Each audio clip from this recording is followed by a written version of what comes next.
You would willingly kill an illegal foreigner to save a South African. That's what you're saying to me this morning. There's a very disturbing narrative that's been going on, especially down here in South Africa. The idea that foreign nationals, and it's hidden behind illegal foreign nationals or migrants, are causes of the problems in South Africa.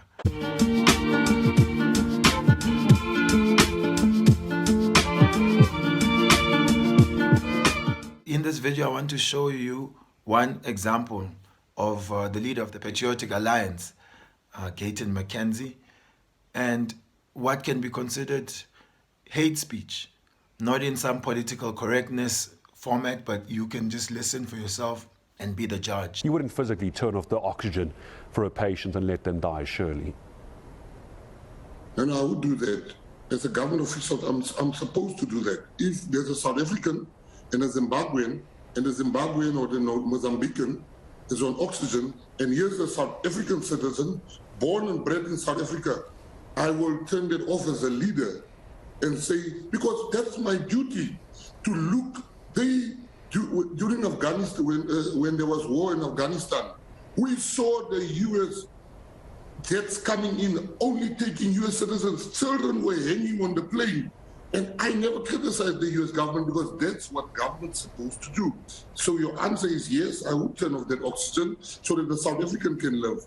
And in Zimbabwe, if there's a South African is on the oxygen pipe, I will never criticize the Zimbabwean leaders if they turn off the oxygen for South African, because we have hospitals here.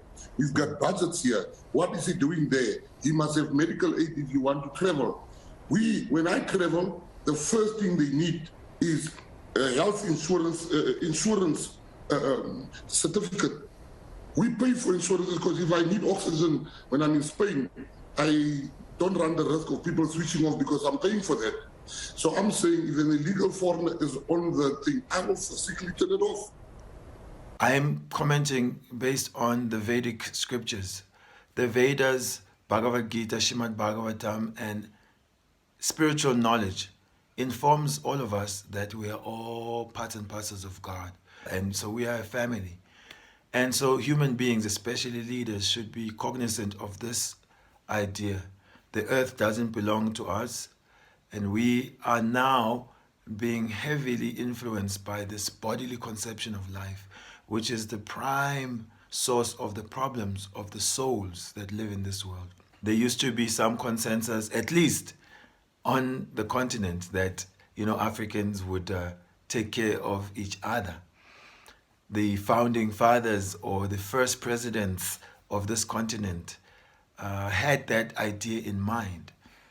We must therefore face the issue of African unity now.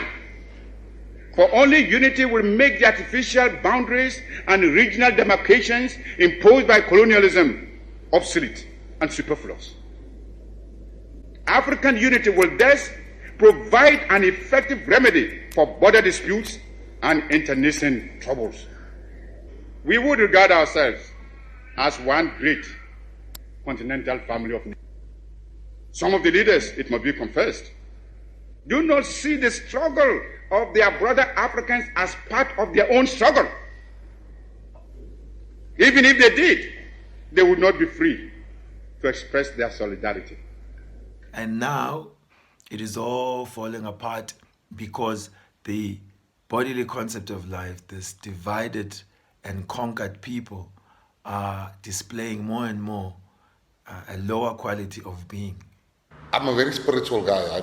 I'm a Christian, and I believe that I've been prepared for a moment like this. I've gone through my furnaces, through my trials and tribulations. True. I've gone to prison. I've been broke in my life. I come from absolute poverty. I'm a son of a domestic worker.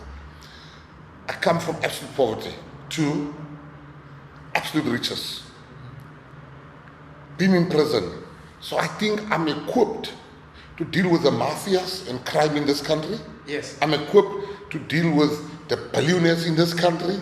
I'm equipped to have empathy for the poorest of the poor, because there's different parts of my experiences in my leadership. So I think this country will be doing themselves a great disservice or injustice by not voting me to lead this country. Such speech, such utterances by a man who says that he is a Christian and he's a spiritual guy, that he should be made president because he has sympathy for the poorest of the poor, because he has experienced the pain of being kept out or excluded from the table. It's really unbecoming. I'm very close to giving a call to go to Hillbrow, to go to Sunnyside, and to go to Yeovil, and to go and clean up. Do we really have to take it to this point just to prove a point that you are so loyal and patriotic to your particular country?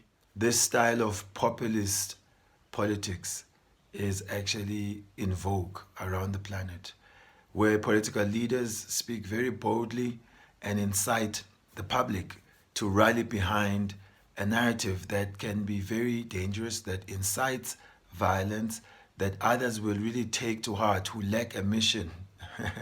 They become, oh yes, I will do this. I will exercise that hate on other living beings based on some piece of paper that they belong to this country or that country.